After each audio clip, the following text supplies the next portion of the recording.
Hey everybody, it's Mike. I hope you're having a great day. And I also hope everyone feels pretty good about the midterm. And if you've gotten it done, bravo. And if you're still working on it, you have till the end of Wednesday night. And I wanted to talk a little bit about T.S. Eliot's The Love Song of J. Alfred Prufrock. And I know this probably doesn't sound like the most engaging sort of video to kick back and relax, but you've already binged everything on Netflix. So why not sit back, relax, and listen to me pontificate on T.S. Eliot. Thomas Stearns Eliot, who is hands down one of my favorite poets. In the 20th century, especially the early part of the 20th century, he was probably the single most influential intellectual on the planet. His influence is monumental. I can't think of any individual today that even comes close to the kind of influence that he had then. I'm not even sure I can think of anybody in any other time in history where a single intellectual managed to capture the imagination of the populace like he did. And then he came out of fashion, and he came out of fashion, I think, for two reasons. One is he really committed the unpardonable sin, and that is toward the middle of his life, he became a Christian, quite a devout Christian, and he can't do that. And the other thing is, I think it was just a rebellion against the fact that he was so big and his name was so significant that younger poets, younger intellectuals just wanted to respond up against him. But the reason for his popularity, even at such a young age, I mean, his first major poem, which is the one we're going to look at, came out when he was 22 years old. He was still a college student. And he wrote this poem, and it seemed to capture better than anything that had been written before the spirit of the age, the so-called zeitgeist, the spirit of the age, the sense of despair about the world, the sense that I'm not sure what matters, if anything, the sense that as I go walking through the streets, everyone is about their own business, talking about things they think are important, but really aren't.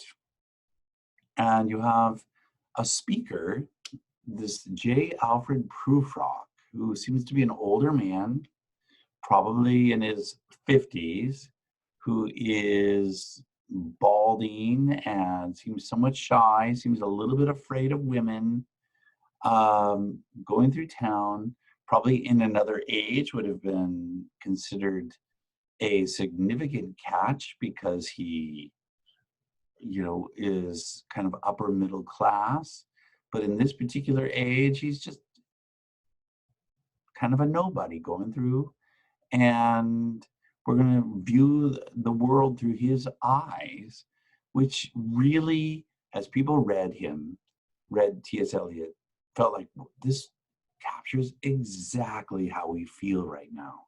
We feel like everything about us is meaningless. It feels a little bit like Lamentations, where it's meaningless, or vanity, all is vanity.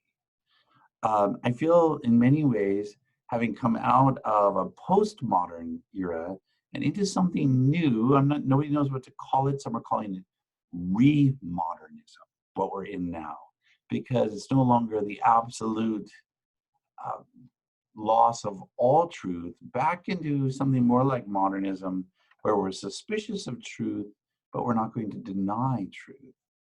And anyway, when this came out, and I'm going to pull up this poem right now, and because I would like very much for us to look at it and to talk about it.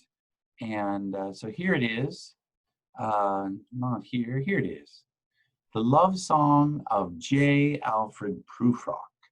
Again, it opens up with this piece in Italian or Latin from Dante. It's from Dante's Divine Comedy. And if you don't know Dante's Divine Comedy, which is my single most favorite literary work, it's where Dante, halfway through his life, is lost in the woods. And he realizes the only way to get out is he's got to go into hell. And he goes all the way down to the pit of hell. And then he comes up and he climbs the mountain of purgatory, and then the 11 layers of heaven, and comes out the other end, all in a weekend. It's probably one of the most fascinating philosophical, spiritual commentaries ever written. And it's one single poem that will take you quite a while to read. And this is taken from Purgatorio, and I can't remember the name of the person speaking, but it's essentially saying, hey, now that I'm on the other side, let me tell you what's going on in my heart. Let me tell you what I'm really thinking.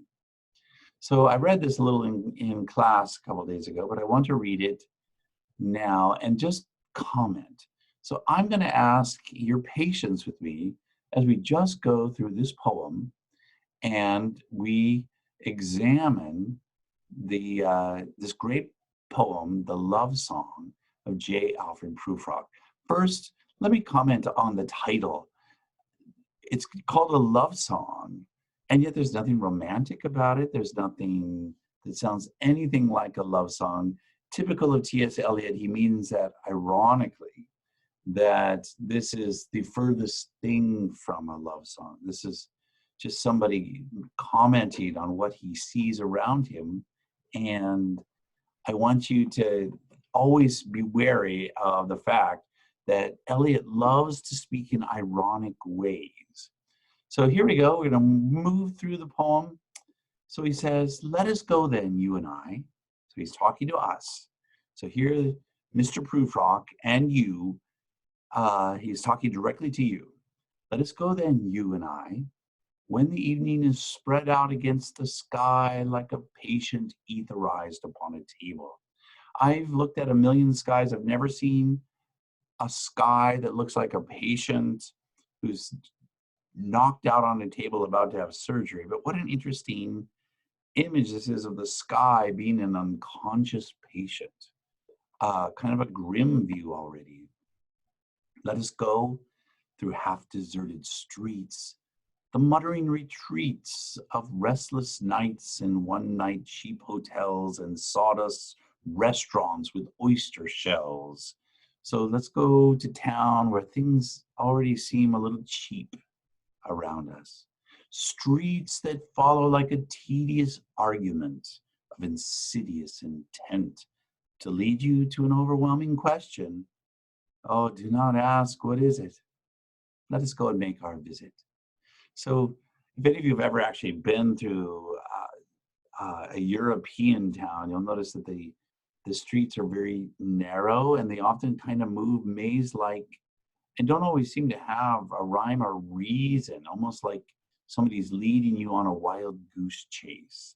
Or like if you've ever tried to follow someone's argument that doesn't seem to have any logic. And then he throws in this line, in the room, the women come and go, talking of Michelangelo. Now, one of Eliot's favorite poets was a man by the name of Jules Laforge.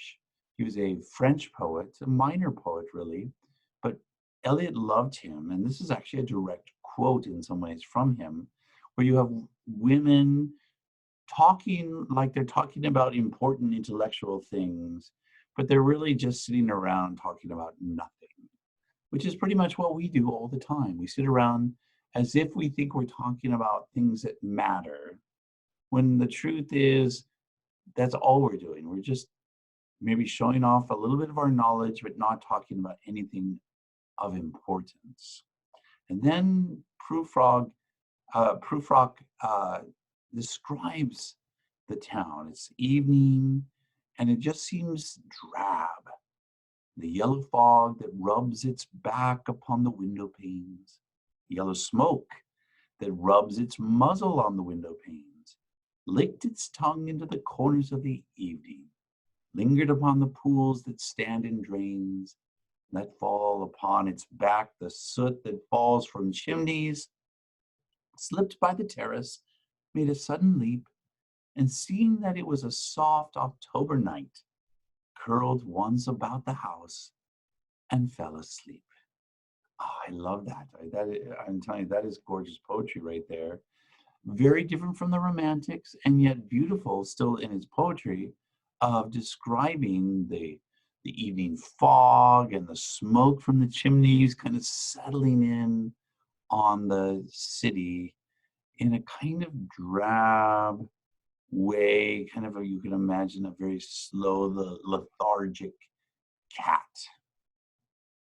And indeed, there will be time for the yellow smoke that slides along the street, rubbing its back upon the window panes. If any of you have ever read Robert Browning's To His Coy Mistress, this is clearly talking about his mistress who has died. You get a sense that the speaker has killed his mistress. So there's a kind of a darkness even in that. There will be time to prepare a face to meet the faces that you meet. There will be time to murder and create, and time for all the works and days of hands that lift and drop a question on your plate. Time for you and time for me, and time yet for 100 indecisions, and for 100 visions and revisions before the taking of a toast and tea. In the room, the women come and go, talking of Michelangelo. So in other words, there's plenty of time for us to do the stuff that we just do. And indeed, there will be time to wonder, do I dare? And do I dare? So in other words, there will be time for me to actually step out and do something of importance. There will be a time when I could maybe step out and do something daring, something courageous. You get a sense that Prufrock would love nothing more than to step forward and be brave, but something holds him back. And indeed, there will be a time to wonder, do I dare? And do I dare? Time to turn back and descend the stair with a bald spot in the middle of my hair. They will say how his hair is growing thin. My morning coat, my collar mounting firmly to the chin, my necktie rich and modest, but asserted by a simple pin. They will say, but how his arms and legs are thin. Do I dare disturb the universe? In a minute there is time for decisions and revisions, which a minute will reverse. So you get a sense of him thinking, all right, I'm going to do it. Oh, but then now they'll just notice my bald head. Or, all right, I'm ready to do something brave. But they're just going to notice how scrawny I've become. For I have known them all already, known them all. So I see these people, I know who they are. I've known the evenings, mornings, afternoons. I have measured out my life with coffee spoons. I know the voices dying with a dying fall beneath the music from a farther room. So how should I presume? Like, what? In other words, how should I presume? Everyone just seems to be doing their own thing. Why should I disrupt everything? I should just stay out of their way, just mind my own business. And I have known the eyes already, known them all. The eyes that fix you in a formulated phrase. And when I am formulated, sprawling on a pin, when I am pinned and wriggling on the wall, then how should I begin to spit out all the butt ends of my days and ways? And how should I presume? So in other words, imagines himself almost like an insect that's being pinned on the wall as a collection. And I have known the arms already, known them all. Arms that are braceleted and white and bare, but in the lamplight, downed with light brown hair. Is it perfume from a dress that makes me so digress? Arms that lie along a table, or wrap about a shawl? And should I then presume? And how should I begin? So, oh, this poor guy, you just feel his angst. He wants so badly to be a part of them. He wants to move about them. He wants to make things happen. But, oh, how should I presume? Shall I say, I've gone at dusk through narrow streets and watched the smoke that rises from the pipes of lonely men in shirt sleeves leaning out of windows. In other words, should I tell them what I've seen? I should have been a pair of ragged claws scuttling across the floors of silent seas. Oh, that's a dismal view of himself. It's like it would have been better if I'd been a crab. And the afternoon, the evening sleeps so peacefully, smoothed by long fingers, asleep, tired, or it malingers, stretched on the floor here beside you and me. Should I, after tea and cakes and ices, have the strength to force the moment to its crisis? But though I have wept and fasted, wept and prayed, though I have seen my head, grown slightly bald, brought in upon a platter, I am no prophet, and here's no great matter. So I'm no John the Baptist. I don't seem to have anything of importance to say. I have seen the moment of my greatness flicker, and I have seen the eternal footman hold my coat and snicker. And in short, I was afraid. So you get a sense, here's a man who is looking back on his life with regret. Like, I could have made something of myself, but I was too afraid. And would it have been worth it all after all? After the cups, the marmalade, the tea, among the porcelain, among some talk of you and me, would it have been worthwhile to have bitten off the matter with a smile, to have squeezed the universe into a ball, to roll it towards some overwhelming question, to say, I am Lazarus, come from the dead, come back to tell you all, I shall tell you all. If one settling a pillow by my head should say, that is not what I meant at all. That is not it at all. And would it have been worth it after all? Would it have been worthwhile after the sunsets in the dooryards and the sprinkled streets? After the novels, after the teacups, after the skirts that trail along the floor, and this, and so much more? So in other words, even if I had tried, even if I had stepped out, even if I had been bold in my life, would it really have mattered? You almost get a sense he's now rationalizing the lack of courage that he seems to have and has had. He continues right here, but as if a magic lantern threw the nerves in patterns on a screen, would it have been worthwhile if one settling a pillow or throwing off a shawl and turning toward the window should say, that is not it at all. That is not what I meant at all. Now, the next stanza, he's going to refer to Hamlet. And what Hamlet is most famous for is long speeches about what he's going to do, which is he's going to get revenge for his father. But instead, he spends the whole play talking about how he's going to do it and never does. Well, Prufrock is a little like that. He's talking a lot about what he should have done, what he could do, but then he's going to say, but I'm not even a Hamlet. So he says right here, no, I am not Prince Hamlet, nor was meant to be. Am an intendant lord, one that will do to swell a progress, start a scene or two. Advise the prince, no doubt, an easy tool, deferential, glad to be of use, politic, cautious, and meticulous, full of high sentence, but a bit obtuse. At times, indeed, almost ridiculous, almost at times the fool. So he's like, I'm not like Hamlet because Hamlet's important. I'm just like the guy on the side that nobody notices. I might give Hamlet some advice, but nothing more than that. Then he goes on, I grow old. I grow old. I shall wear the bottoms of my trousers rolled. I shall part my hair behind. Or shall I part my hair behind? Do I dare to eat a peach? I shall wear white flannel trousers and walk upon the beach. I have heard the mermaids singing each to each. I do not think that they will sing to me. So he's like, oh, should I again be a little brave? I can hear the mermaids, but they're not singing to me. I have seen them riding seaward on the waves, combing the white hair of the waves blown back.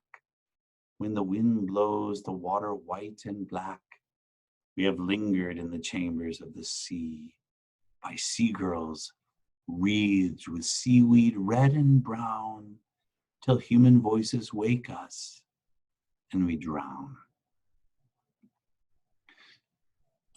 It seems dismal. It seems frightened. He seems not frightened as in scared to death like Edward Munch's The Scream, but rather a more pathetic kind of fear, where he just is going through life, going through the motions, not doing anything brave. In other words, he is us. Because how many of us ever do anything brave? How many of us ever do anything other than what everybody else is doing? How many of us ever do anything other than, this is what's expected of me. This is what my family told me to do. This is what my school told me to do. This is what my church told me to do. This is what won't make a lot of waves. I'm just me. And if I need to be funny, I can be funny. And if I need to be serious, I'll be serious, but I'm not going to stand out. I'm just going to go through life with regret.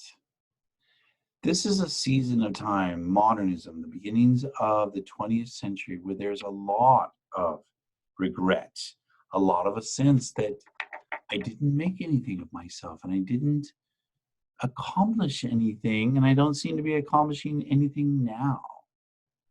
One of the questions that I would like you to respond to this video, and you can do it right here in this link here at the bottom, is, are you Prufrock?